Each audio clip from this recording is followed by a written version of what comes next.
Entonces, bienvenido y bienvenida a la quinta charla del ciclo de estudios económicos con enfoque de género, Lo que no se habla no existe, organizada por el Instituto Milenio para la Investigación de Imperfecciones de Mercado y Políticas Públicas y el Magíster de Economía Aplicada de la Universidad de Chile. Vamos a dejarle en el chat, si es que están interesados o interesadas en volver a revisar las charlas que se han dictado anteriormente en el canal de YouTube del MIP, donde también se subirá esta charla y las próximas que vienen. La charla de hoy es sobre maternidad y salud con el tema Salud reproductiva, reformas anticonceptivas y bienestar social a cargo de Damian Clark, quien es profesor asociado del Departamento de Economía de la Universidad de Chile y un investigador asociado en centros de investigación internacionales. Su investigación se centra en temas de fertilidad, salud materna e infantil y en métodos de microeconometría aplicada. Damian recibió su doctorado en Economía de la Universidad de Oxford en 2016 y en su carrera posterior ha participado en diversos estudios y en proyectos apoyados por organizaciones internacionales, incluyendo el Banco Mundial, UNESCO, UNOWIDER y CAF, Banco del Desarrollo de América Latina y generalmente enfocado en educación o salud en América Latina y África Occidental. Nuevamente le damos nuestro agradecimiento, profesor, por su participación y por traer este tema al ciclo de charlas, donde seguro todavía hay mucho por aprender. Estamos todos y todas listas entonces para escucharlo. Bueno, muchas gracias. Se escucha bien, ¿cierto? Voy a compartir la pantalla. Ups, eso. Ahí. Bueno, primero que nada, agradezco mucho la invitación. Creo que es una tremenda iniciativa que han tomado en MIP. Me parece como algo que faltaba. Así que me alegra mucho poder estar. Gracias por invitarme. Entonces, hoy día, bueno, el tema que me gustaría conversar o sea, se llama salud reproductiva, reformas anticonceptivas y bienestar social. Y estuve pensando tocar 4 puntos, un poco primero cómo introducir estos temas o sea, cómo se estudian esos temas en economía, porque si uno mira el título, pareciera que hay bastante contenido no económico aquí. Lo que les voy a intentar convencer es que aquí en verdad la economía puede aportar mucho, los estudios en economía. Después conversar un poquito en esta área de los métodos, de los contextos y los datos que uno puede utilizar para pensar en temas como salud y maternidad. Bueno, más que nada el vínculo entre maternidad y salud. Después pasar a un par de ejemplos que como que quiero enfocar en algo bien específico, que serían 2 ejemplos de reformas anticonceptivas en América Latina, un tema súper interesante, diría en este momento, un caso mexicano y un caso de Chile. Y después, para finalizar, conversar de un par de cosas como otros recursos, si es que están buscando recursos posteriores para leer. Y después también, o sea, si hay interés en preguntas, feliz de quedar para conversar. Entonces, para partir, o sea, en mi juicio, la lectura económica puede ofrecer y ofrece efectivamente bastantes lecciones acerca de maneras de mejorar la salud reproductiva. Y aquí en esta charla como que voy a estar hablando de salud reproductiva, pero no, aunque el título es como salud materna, en verdad no estamos, o sea, no estoy solo pensando en salud de las madres, sino salud reproductiva en un tema más amplio que también está relacionado con personas que no tienen nacimientos. O sea, la salud reproductiva también se relaciona bastante con métodos anticonceptivos, porque o sea, como que puede ser, o sea, poder controlar la fertilidad, aunque uno no tiene un bebé por estar controlando la fertilidad, diría que es un resultado de salud reproductiva. Y como mencioné al inicio, uno podría pensar que tal vez esos temas no son tan de economía, que es una crítica que a veces se escucha. Yo creo que es una crítica muy infundada por las razones que ahora voy a mencionar. Pero si uno mira como las causas próximas, o sea, si pensamos en el caso más grave, de por qué las personas mueren durante el parto o antes o poco después del del parto son, o sea, lo que llamamos como las causas próximas. Efectivamente, uno los vea como causas médicas, o sea, hemorragia, infección, eclampsia, como alta presión. Que uno pensaría que, bueno, entonces lo que uno necesita, y efectivamente es así, es una atención médica apropiada, una atención médica tal vez no tan tecnológico necesariamente, pero sí, por ejemplo, para ir en presencia de una matrona o alguien con experiencia en nacimientos. Entonces, en este sentido, uno puede pensar, bueno, entonces las soluciones más que requieren soluciones económicas, son respuestas médicas. Pero lo que yo creo, o sea, una lección que nosotros hemos sacado un poco de economía, es que si la función de producción era simple, o sea, si en verdad las soluciones son médicas, por ejemplo, la atención oportuna durante el embarazo, también atención médica durante el embarazo, uno debería tener atención médica constante durante el embarazo. Si en verdad era tan simple, no debemos ver tanta dispersión hoy como lo que vemos en el mundo. Y si uno se fija en tasas de muertes maternas, se ve que hay un montón de dispersión. O sea, en algunos países, por ejemplo, los lugares más desarrollados como Suecia, es un muerte por cada 100.000 mujeres, que efectivamente es un riesgo súper bajo. Pero también en los últimos 10, 15 años han habido países y años cuando la tasa es sobre 1.000 muertes por cada 100.000 nacimientos. Que quiere decir que una de cada 100 personas que tiene un bebé va a morir durante el parto o el puerperio. Y eso incluso si uno mira, o sea, si condicionamos en PIB per cápita, porque claramente uno puede decir, sí, pero la atención médica también correlaciona mucho con ingreso, entonces el problema es simplemente un problema de recursos, que si todos los países tuvieran recursos como Suecia, no debemos ver este problema. Pero incluso si uno se fija o sea, controlamos por PIB per cápita, controlamos por el tipo de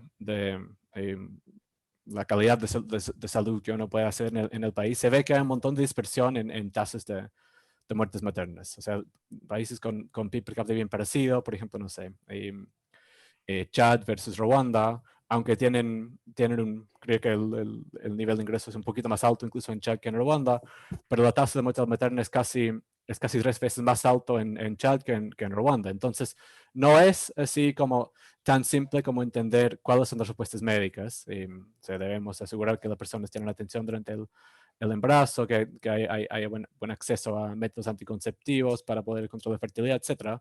Pero no diría que es una función de producción simple, que simplemente como que tiramos recursos y se resuelve el problema. Entonces, si en verdad es así, hay una pregunta de cuál sería la respuesta, porque como que la OMS tiene sus 5 ítems que se supone que todos los países deberían hacer y con eso debería caer bastante las tasas de mortalidad y también morbilidad, que no le he hablado todavía, pero también cuando hablamos de morbilidad estamos pensando en efectos médicos graves, o sea, problemas médicos que si bien no son mortales, tienen implicancias graves durante la vida. Pero efectivamente como que no es tan simple como saber cuál es la respuesta, porque como que efectivamente para reducir la tasa de mortalidad materna no es que han habido como cambios tecnológicos muy importantes en los últimos 100 años. O sea, las soluciones de hemorragia, infección, eclampsia, las sabíamos hace 100 años, las sabemos hoy día. El problema un poco es ver cómo los logramos aplicar. Y aquí yo creo que como decimos acá, los estudios económicos pueden ofrecer muchas lecciones relevantes. O sea, preguntas como sabiendo entonces las respuestas médicas ideales, ¿cómo podemos asegurar una prestación de servicios apropiados en lugares con pocos recursos o sistemas de salud complejos? Y aquí hay, por ejemplo, papers en economía que hablan mucho de la calidad de gestión de por ejemplo, los hospitales en lugares de relativamente pocos, o sea, bajos recursos, condicionando en los recursos disponibles, si se mejora si se mejora la gestión, uno puede ver cambios importantes en indicadores de salud. También, por ejemplo, en temas relacionados con corrupción, si es un sistema médico con bastante corrupción, si uno mete más y más plata, no necesariamente vamos a ver una mejoría en indicadores de salud. Entonces, esta pregunta yo creo que más bien que una pregunta médica, es una pregunta que requiere resultados o teoría económica. Otra pregunta que creo que es súper relevante, ¿cuál es, como que qué explica las maneras que los países o las regiones de los países se fijan las prioridades en los presupuestos? ¿Qué hace que algún país se invierta mucho en no sé, por ejemplo, para nombrar algo como en salud o corazón y otro invierte más en salud materna? O sea, si uno piensa en los modelos como de economía política, muchas veces se piensa en que los políticos van a intentar representar mejor las personas que son parecidos a ellos. Entonces, si por ejemplo pensamos en un parlamento principalmente o sea, compuesto por hombres, tal vez no van a entender o no van a tener las mismas prioridades que un parlamento más representativa. Y yo creo que, o sea, aquí hay, uno podría pensar que tal vez políticos como leyes de cuotas o alguna manera de fijar escaños reservados podría ser algo interesante. Y ya, no sé, moviendo mucho más al lado micro, cómo las personas toman sus decisiones acerca de fertilidad deseada y condicionado en esas preferencias, cómo pueden actuar para lograrlas. O sea, aquí en verdad esos como 3 y 4 son bien relacionados, porque si bien aquí estamos pensando en salud, o sea, si uno se fija en cómo va una persona que está embarazada, qué tipo de atención se recibe, eso no tiene tanto que ver con fertilidad, pero si uno piensa, igual hay una relación mecánica entre tener más nacimientos y tener peores, o sea, tener más problemas de salud materna. Incluso, o sea, si mantenemos fijo el riesgo por algún evento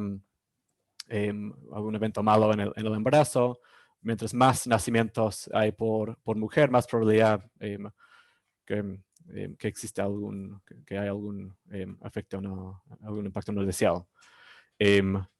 Después 4, cómo podemos entregar información acerca de la tecnología óptima. Tal vez alguien sabe que solamente quiere tener 2 o 3 nacimientos durante su vida, o tal vez no quiere tener ningún nacimiento, pero no tienen el acceso a información acerca de qué tipo de anticonceptivo sería mejor, o tal vez tiene información, pero no tiene acceso a anticonceptivos. Entonces, todo eso yo creo que más que, o sea, son directamente cosas que uno puede pensar, identificar con estudios económicos, cómo se toman las decisiones dentro del hogar, porque si pensamos que tal vez hay una persona, una mujer que está muy decidida acerca de la cantidad de nacimientos que quiere tener, pero su esposo quiere tener más nacimientos, que de hecho eso es un hecho estilizado muy regular, que si uno mira encuestas demográficas, los hombres quieren tener mucho más, no sé si mucho más, pero en los mismos hogares los hombres quieren tener más nacimientos que las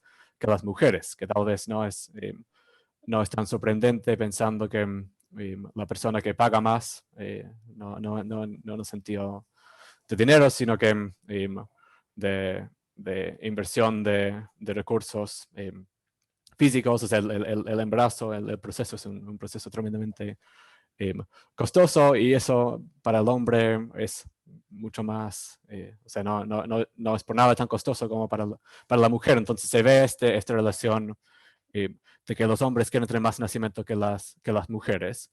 Entonces, en el hogar, si nosotros pensamos que sería mejor para la salud de la mujer si puede tener menos nacimientos, si puede efectivamente lograr su fertilidad deseada, cómo se resuelven las diferencias en las preferencias. Eso es yo creo que es como que los resultados, o sea, los modelos como dentro del hogar, de tomar decisiones pueden ser muy ilustrativos, y de hecho un paper que voy a hablar un poquito más adelante va directamente en esta línea, y y entregando información a distintos, al hombre y a la mujer, logra hacer que efectivamente se alineen mejor las preferencias y las tasas de fertilidad se caen. Y por último, cómo se forman las normas sociales acerca de fertilidad, que si bien es como que escapa mucho del nivel micro, afecta mucho a lo que el comportamiento humano, las normas acerca del uso de métodos anticonceptivos, de división de trabajo, la manera que se fijan las políticas a nivel nacional. Todas son preguntas que son económicas, que yo creo que son de primer orden cuando pensamos en salud reproductiva.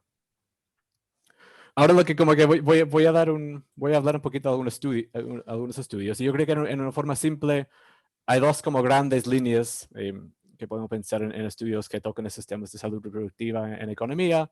El primero que es como casi más pensando en el lado de como evaluación de impacto. Si queremos como estudiar posibles acciones públicas o políticas públicas y su impacto en reducir las tasas de mortalidad o morbilidad. Y el segundo es como pensando mucho más en esta idea como en intra-household, de cómo son los determinantes individuales, sociales, que pueden ayudar a mover insumos claves, como por ejemplo el uso de anticonceptivos, como la edad que las personas tienen su primer nacimiento, la cantidad de nacimientos durante la vida, si acceden o no a un buen a buenos servicios de salud durante el embarazo, etc.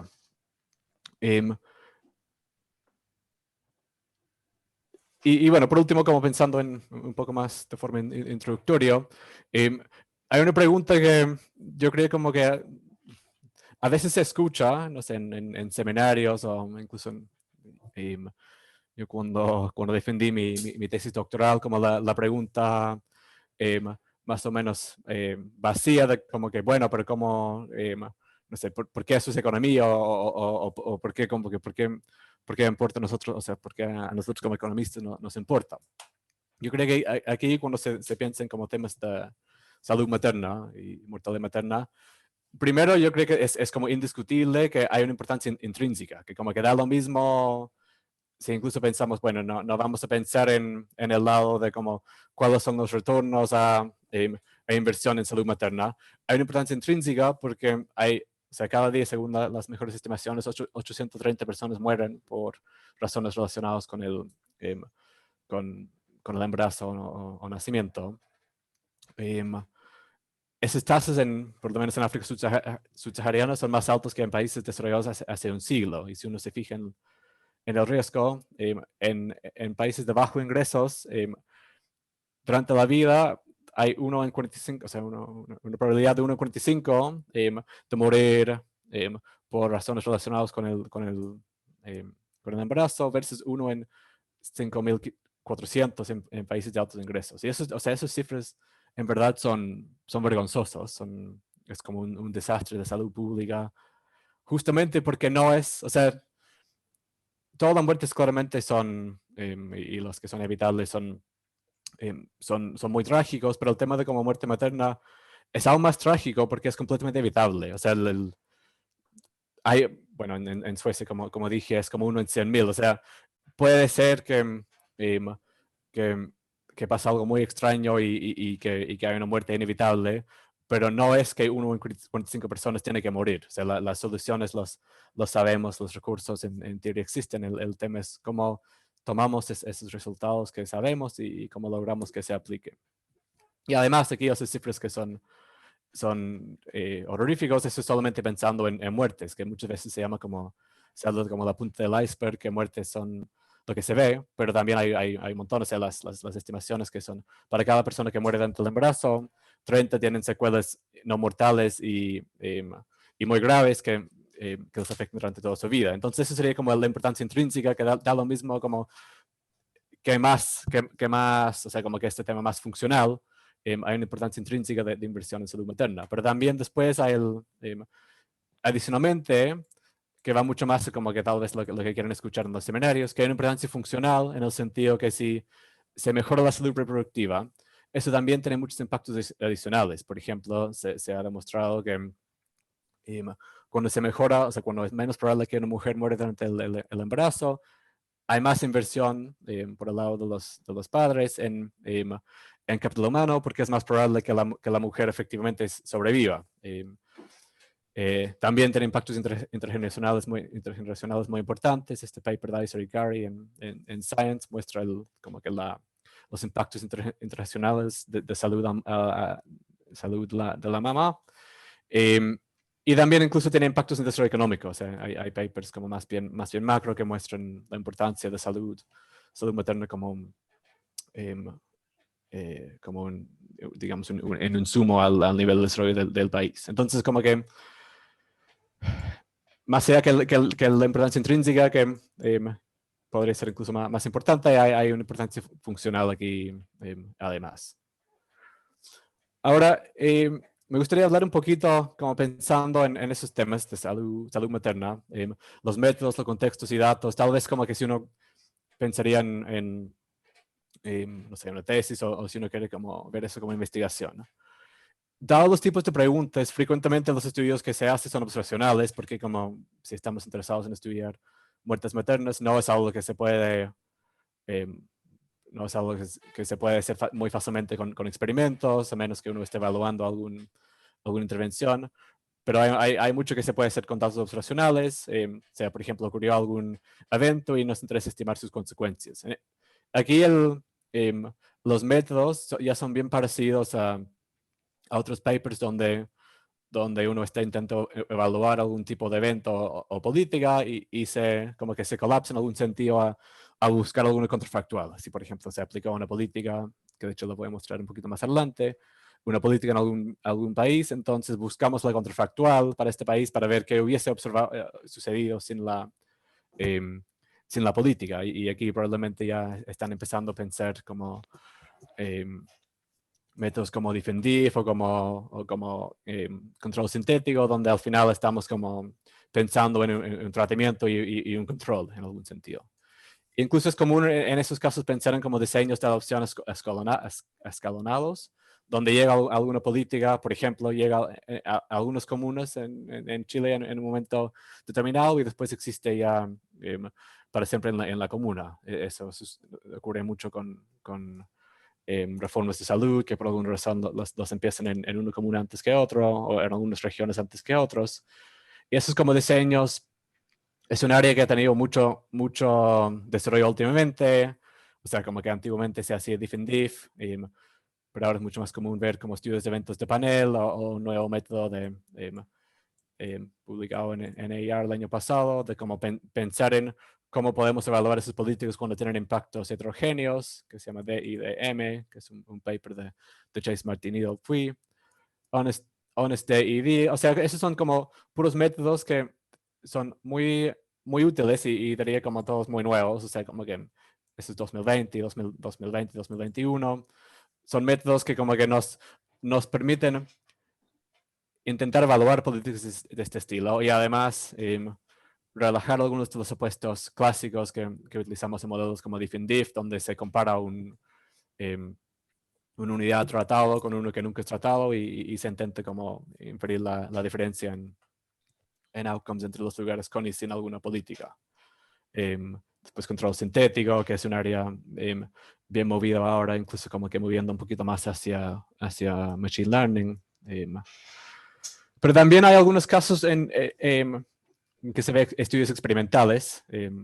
Por ejemplo, hay un estudio nuevo de Ashraf et al., donde justamente tocan el tema del hecho de que los hombres tienen como, típicamente quieren más niños que la mujer en una pareja. Y lo que ellos muestran, bueno, muestran muchas cosas, pero lo que muestran como primera etapa, podríamos pensar, es como que además de que los hombres quieren más nacimientos, los hombres también subestiman mucho más o tienen mucho menos información acerca del riesgo para la mujer de tener nacimientos. O sea, como que las mujeres entienden, eso es un estudio en Zambia, creo. Las mujeres entienden mucho mejor los riesgos que los hombres. Y en este paper, que es un experimento, trabajan en los hogares y en algún subgrupo dicen como que corrigen las expectativas de las mujeres acerca de como el riesgo de muerte. En otro corrigen la expectativa del hombre del riesgo de muerte. O sea, como que alinean mucho más las expectativas con la verdad. Y lo que ellos muestran es como que cuando explican a los hombres como cuál es el riesgo de muerte, después cuando vuelven un año después, los hombres, o sea, hay menos probabilidad de que la mujer esté embarazada. O sea, efectivamente, como que corregir las expectativas hace que que se controle mejor la fertilidad. Y eso es algo que se hace completamente de forma experimental. Y bueno, hay mucho que se puede hacer en esta línea. Los métodos aquí diría, más simple. Se hace como un control, a ver cómo se llama, el RCT, como un experimento aleatorio, como el estilo que se hace en JPAL o IPA, que son organizaciones académicas grandes. Hay un JPAL en Chile, JPAL América Latina, que se dedican a hacer experimentos de este estilo, experimentos más económicos. Aquí, si bien los métodos son más simples, o sea, uno piensa en dividir el grupo en tratado y no tratado, el diseño es muy importante porque uno tiene que diseñar antes todo el experimento y asegurar que se entrega bien la información por ejemplo, en este caso, a los hombres, las mujeres, ver que se hace bien el proceso de aleatorización. Pero al final es como que los métodos son muy parecidos a lo que se hace en estudios médicos. Y bueno, aquí claramente mucho más que con datos observacionales, donde uno encuentra una intervención y tiene que buscar datos secundarios. Si uno quiere levantar un experimento, es mucho más costoso. O sea, no creo que sería algo tan simple para hacer para una tesis de magíster. Sí, podría ser algo que uno hace durante un doctorado, porque requiere, no sé, 3, 4 o 5 años y requiere como postular a fondos.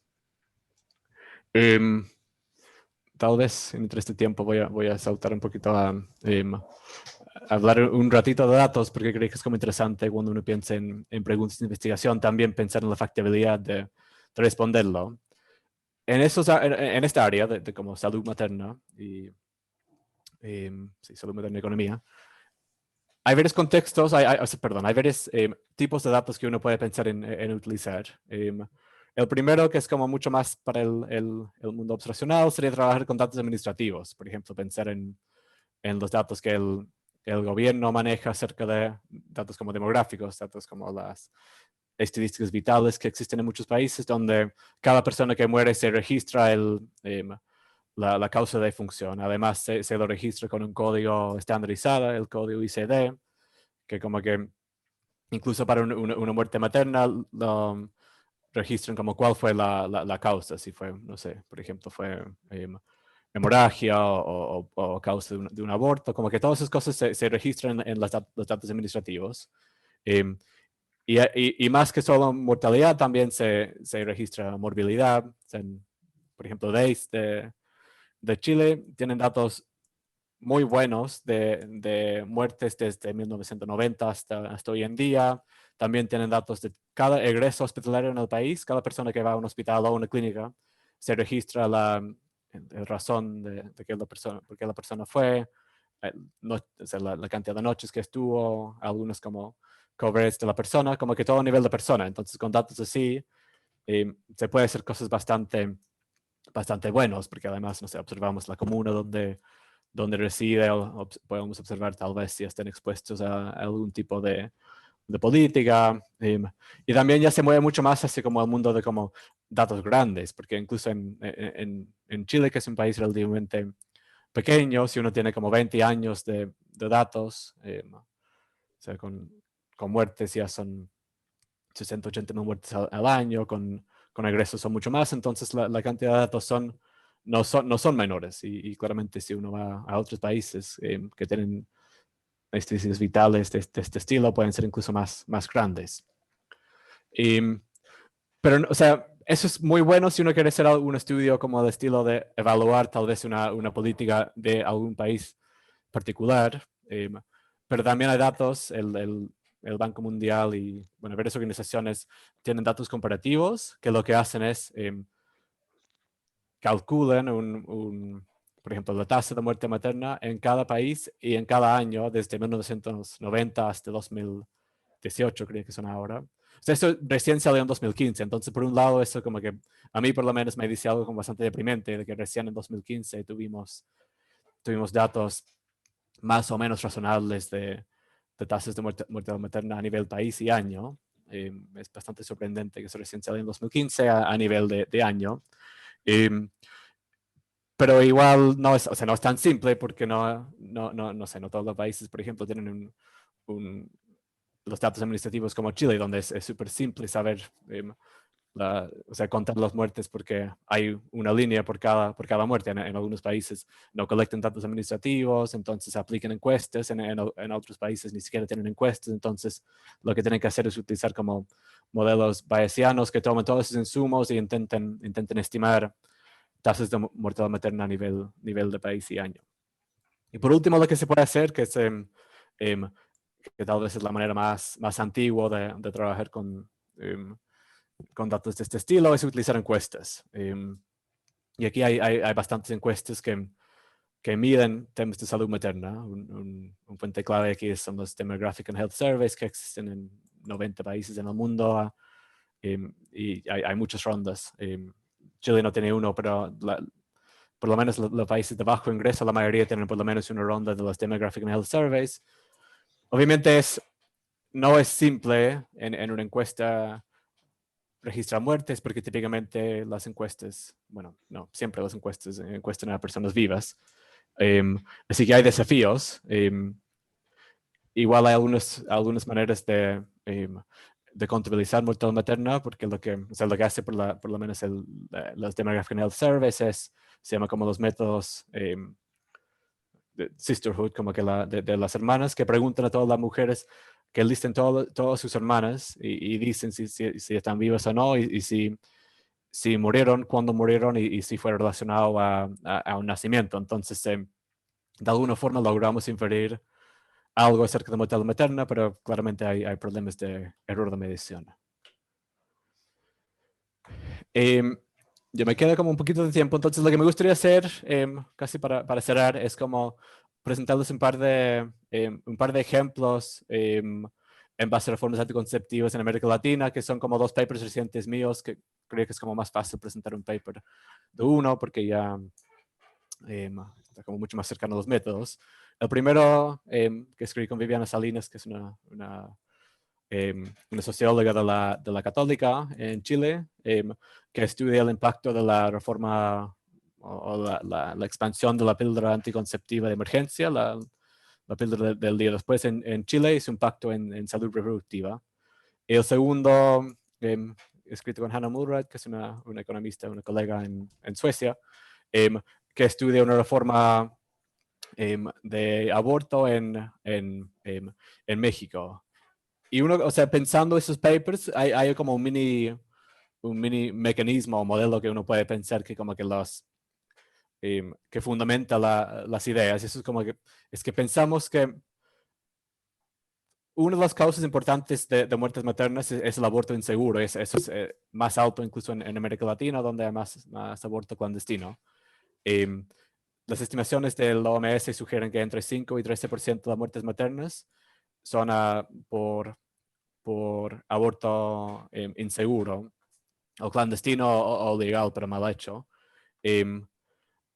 Y además, eso por un lado, como uno podría pensar que como una reforma anticonceptiva puede hacer que se mejore la salud reproductiva. Bueno, es porque reduce la cantidad de personas que tienen que recurrir a un aborto inseguro y exponerse a riesgos graves de salud. Y lo otro es como directamente, o sea, un impacto más mecánico, que es como que si las reformas anticonceptivas permiten que las personas tienen menos nacimientos indeseadas, entonces también debería haber una caída en las complicaciones relacionadas al embarazo. Uno, por un tema de composición, que si probablemente las personas que tienen un embarazo indeseado son personas que van a tener más riesgo de tener problemas de salud durante el embarazo. De hecho, si uno mira como la relación entre mortalidad materna y edad, es como hay una tasa alta durante el embarazo. O sea, es como una J, es como una J al revés. Empiezan a caer, es alto en la adolescencia, después empieza a caer hace como 20 y 30, y a partir de los 30 empieza a aumentar. Entonces justamente es como durante la adolescencia y cuando las mujeres ya tienen más de 30 y 35, ya empieza a ser como más riesgoso. Y esos probablemente son justo los tipos de nacimientos que se pueden evitar si las personas logran, cuando uno tiene un embarazo no deseado, como muy al inicio de su vida fértil o muy al final de la vida fértil en promedio.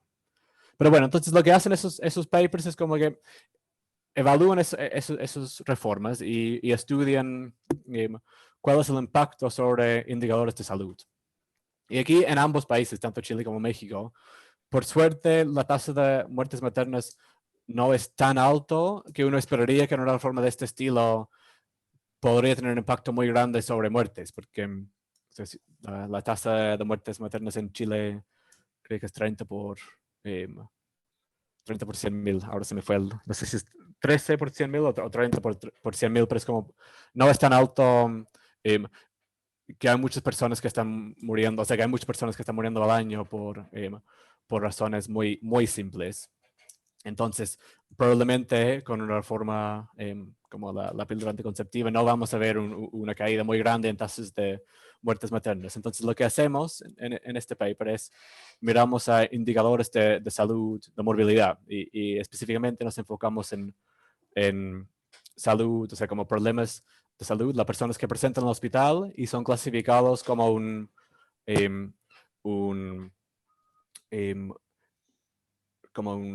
problema de salud relacionado al aborto. Y eso incluye aborto, o sea, no quiere decir necesariamente aborto clandestino, o sea, aborto, ¿cómo se llama? Si estamos hablando como también de aborto espontáneo, donde la persona presenta al hospital por una pérdida del embarazo, pero eso también en algunos casos puede ser por un aborto inseguro. Entonces, como de repente voy a mostrar el gráfico, pero aquí, bueno, un poquito de background. Entre 2008, 2007, 2009, 2010 hubo un aumento bastante grande en la disponibilidad de la píldora anticonceptiva de emergencia en Chile, porque justamente empezó a estar disponible en los consultorios. O sea, uno podría ir al consultorio y solicitar la píldora anticonceptiva de emergencia y se la entregaba, bueno, en teoría se le entregaba este píldora gratis. Y pasó a aproximadamente 0 al año, ahora son como 25.000 aproximadamente que se entregan al año a través del sistema de salud pública, consultorios, también más si uno mira en las farmacias.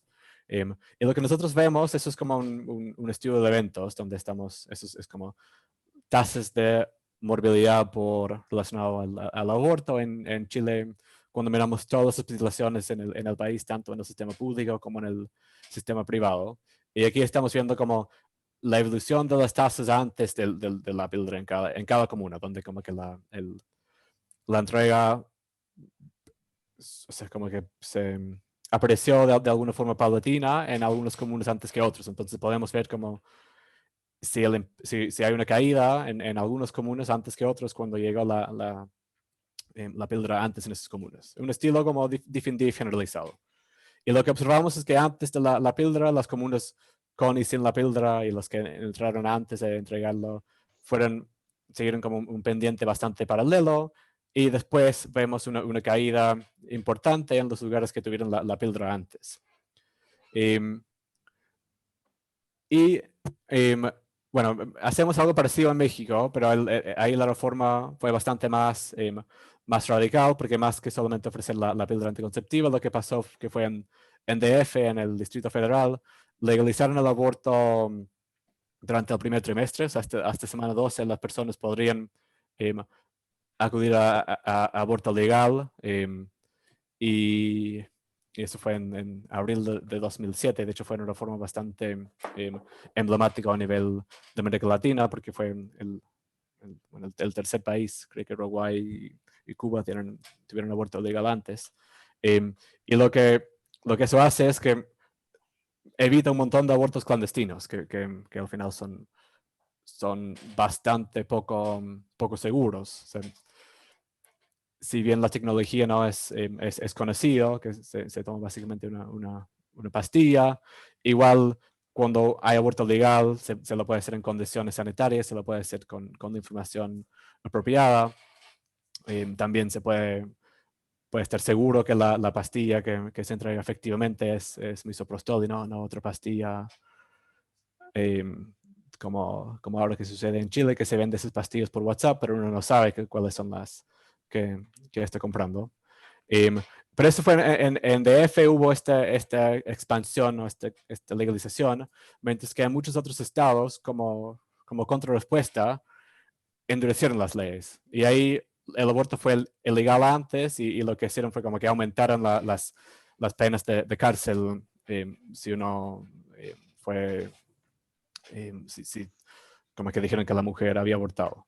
Entonces intentamos hacer algo parecido y en México es incluso, diría, como aún más claro, bueno, uno porque usamos datos mensuales, pero aquí vemos como qué pasa antes y después de la reforma ILE de interrupción legal de embarazo en México. Se ve que es todo bastante plano, esas son cifras mensuales.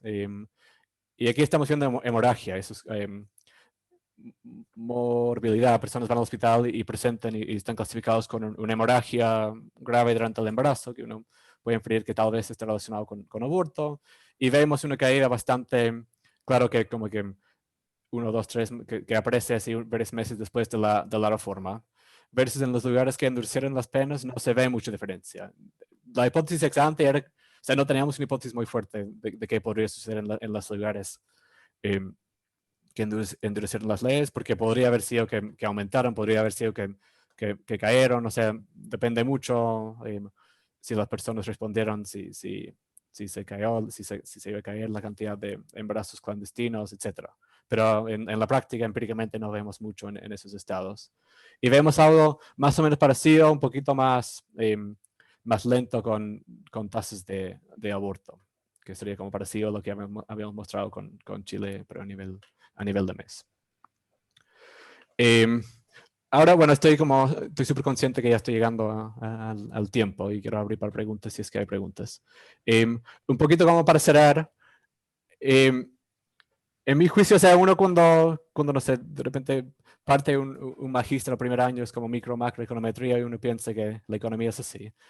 Mi experiencia no ha sido así porque he pasado toda mi vida como economista viendo temas de fertilidad, de salud. No es que estoy pasando mucho tiempo haciendo demostraciones de Warp y GARP y esas cosas que una vez sabía que ya ni me acuerdo. Algo recuerdo. Pero yo creo que aún así la economía como que entrega muchos elementos muy útiles para temas bastante afuera de tal vez lo que fue hace mucho tiempo, de su centro.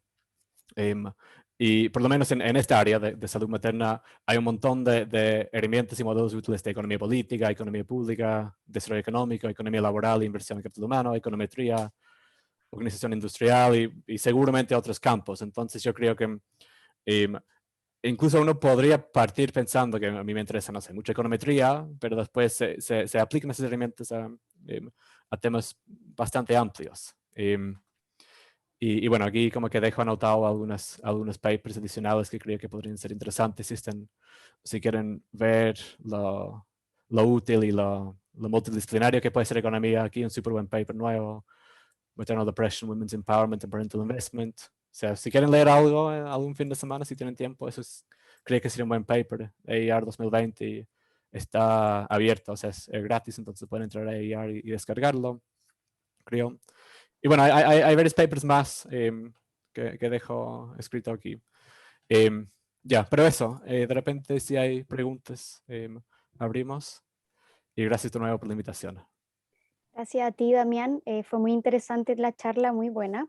Tenemos varias preguntas, así que vamos a comenzar al tiro. No sé si quieres dejar de compartir pantalla para que nos vean mejor. Sí, perfecto. Ahí. Súper. Bueno, la primera pregunta dice, ¿qué datos crees que son importantes y que aún no se levantan en Chile sobre salud, maternidad y reproducción? Sí, buena pregunta.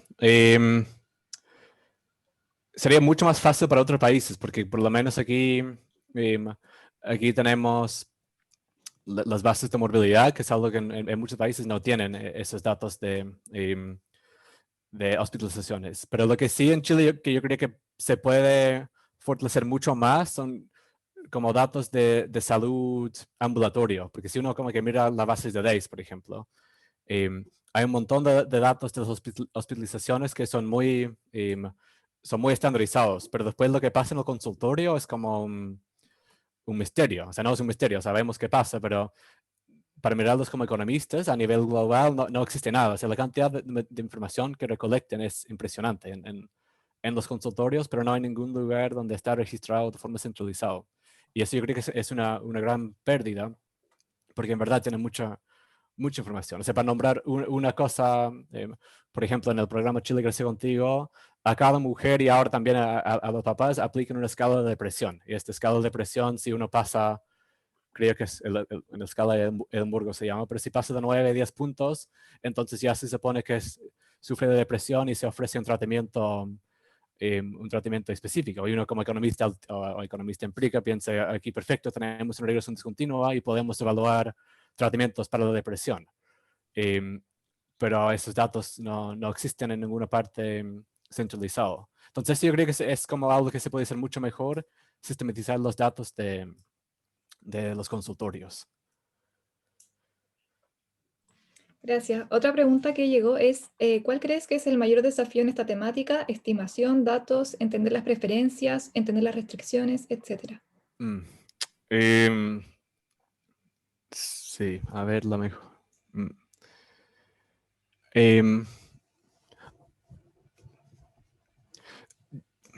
Tal vez, o sea, yo creo que como en muchas cosas, uno de los problemas más importantes y tal vez más difíciles de mover es cómo cambiamos las normas sociales. Y yo creo que tal vez para todo ese ciclo de charlas podría ser un problema parecido. O sea, que tengo otros proyectos que son muy distintos relacionados con violencia doméstica, que yo creo que el problema es parecido. Es como, ¿cómo hacemos que la sociedad...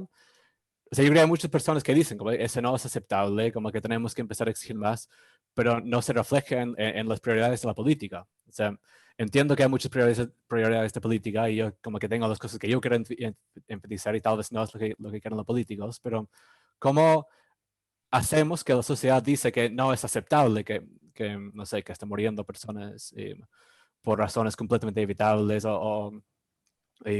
¿cómo cambiamos esas normas? Porque es bien difícil, a veces se ve como cambios rápidos de normas y algo que antes fue aceptable ya no es aceptable, pero cómo lo hacemos, eso yo creo que es importante, o sea, es difícil de saber, pero si se logra movilizar eso, como que si toda la sociedad empieza a exigir algo, es algo fuerte y puede tener como impactos mucho más que tal vez como ir ahí haciendo como retoques pequeños a políticas, es como hacer que la sociedad empiece a exigir, que es algo difícil, que yo por lo menos no sé cómo se hace eso. Tal vez modelos de economía política pueden decir un poquito más.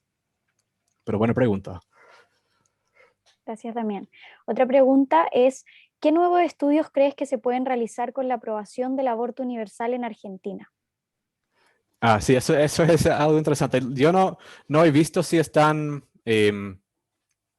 no he visto si ya se está empezando a ofrecerlo masivamente. No he visto, pero habría sido interesante estar como recolectando desde antes levantando datos. O sea, hay preguntas como, hay cosas que se puede ver directamente, como el impacto el impacto en salud, que es algo que yo he visto bastante. Sería interesante, tal vez, algo que no he visto es como hacer una buena estimación de las tasas de aborto clandestino, porque para muchas decisiones políticas o decisiones públicas, yo creo que es importante poder estimar eso y no, por lo menos en Chile, si uno mira las cifras, hay personas que estiman que son como 30.000 abortos al año, una cantidad absolutamente baja, hasta como 300.000 abortos por año. Y sería como bien interesante poder tener una idea. Y tal vez en Argentina se puede, si por ejemplo uno puede como ver las ventas de farmacéuticos, o sea, por ejemplo, en lo que había mencionado brevemente antes, el hecho de que se aborte utilizando misoprostol. Entonces, si uno vea las ventas, si hubiese alguna manera de como medir la cantidad de pastillas que se venden antes y después de la reforma, si se ve como la manera que la reforma empiece a expandir, sería bien interesante para poder cuantificar eso, como entender el tema de aborto clandestino.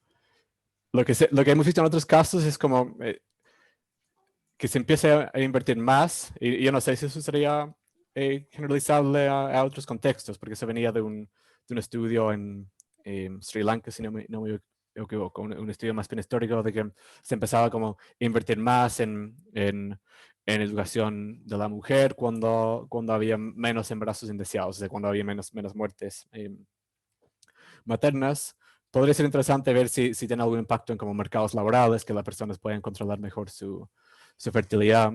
Pero sí, yo creo que hay varias preguntas bien interesantes. También uno podría pensar en la ley chilena, tres causales, pero claramente es mucho más pequeño. Entre paréntesis, Days también tiene microdatos de la ley de tres causales, entonces también hay cosas interesantes que se podría hacer por este lado. Gracias. Hay otra pregunta que dice, ¿cuáles son las principales razones por las que ocurre la mortalidad materna?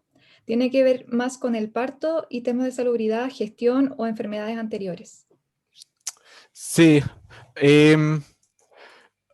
como que las personas mueren directamente por eso, es como que las razones que habían dicho antes, como el sangramiento, infección, que claro, son temas al final de salubridad. Pero también hay muchos factores que hacen, o sea, que hace que una persona tiene hemorragia y está y muere.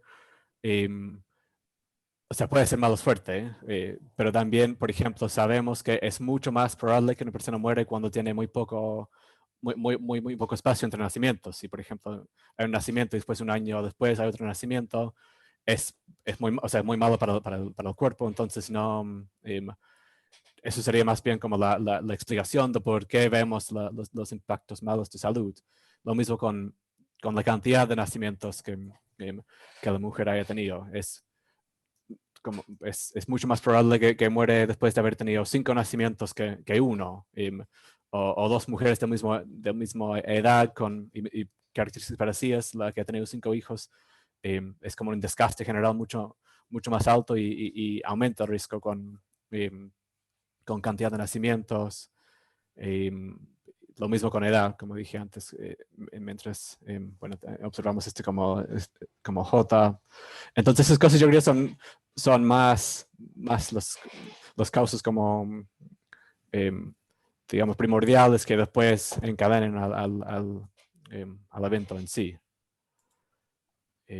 O sea, mi sensación es que las cosas más, si en verdad queremos entender cómo evitarlos, tenemos que entender la causa original. Y eso también va incluso más allá a cuáles son los contextos los contextos en que la persona vive, contextos más bien económicos, que explican el aumento de riesgo de morir durante el parto. Tenemos una pregunta más, que es de Camila Trujillo, que pregunta, respecto a la despenalización del aborto en Argentina y esta semana en Ecuador para casos de violación, ¿existe evidencia de que estas medidas puedan influir en países vecinos para despenalizar el aborto, cambiar la cultura social, etcétera? Sí, eso es súper interesante. Hace poquito había pensado como sería interesante entender, porque o sea, muchas veces en mi trabajo como que gasto mucho tiempo en entender los impactos de una política, pero es mucho más interesante entender qué hace que la política se promulguen. Yo creo que no, tal vez en ciencia política algo han hecho, pero igual no sé, he leído un poquito de la evidencia en ciencia política aquí y no lo he encontrado. Yo creo que sería súper interesante entender eso un poco, si hay como contagio de políticas, como bueno, igual lo vimos un poquito con tal vez la revuelta social, de que fue en toda América Latina, lo mismo con ¿cómo se llama? La primavera, el Arab Spring. Tal vez, sería interesante saberlo. Yo no sé, pero sería muy interesante saberlo. Y sería interesante para saber qué viene para Chile también, para posibles reformas políticas. Sí, interesante la pregunta. Súper. Muchas gracias, Damián. Fue una charla muy, muy interesante. No sé si antes de que cerremos te gustaría decir algunas palabras. ¿Yo? ¿Sí? Sí, no, o sea, para mí es un placer poder venir. Yo creo que esas instancias en verdad como que hacen falta. Es súper bueno como poder hablar un poco más de esos temas más de cómo hacer o sea, cómo pensar una investigación, porque de repente uno como economista pasa mucho tiempo aprendiendo herramientas sin pensar más en cómo gastamos nuestra energía y atención. Así que ha sido un placer poder hablar con ustedes. Feliz de hablar. Si alguna vez están trabajando en esta área, siempre estoy feliz de escuchar lo que están haciendo, ideas de tesis, etc. Así que eso, muchas gracias por la invitación y fue un placer. Muchas gracias. Muchas gracias a ti, Damián. Gracias. Igual. Para terminar, vamos a invitarlos a la última charla del ciclo, que va a ser la próxima semana, el 6 de mayo, 18:30 horas, igual que ahora. Y se presentará el tema de economía política con título ¿Votan igual hombres y mujeres? Diferencias en género en tasas de descuento político, con el profesor Alejandro Corbalán, académico del Centro de Economía Aplicada y doctor en Economía de la Universidad de New York. Con eso terminamos. Muchas gracias. Chao, gracias a todos. Gracias, Damián. Muchas gracias. Chao, chao. Gracias. Gracias a todos. Chao.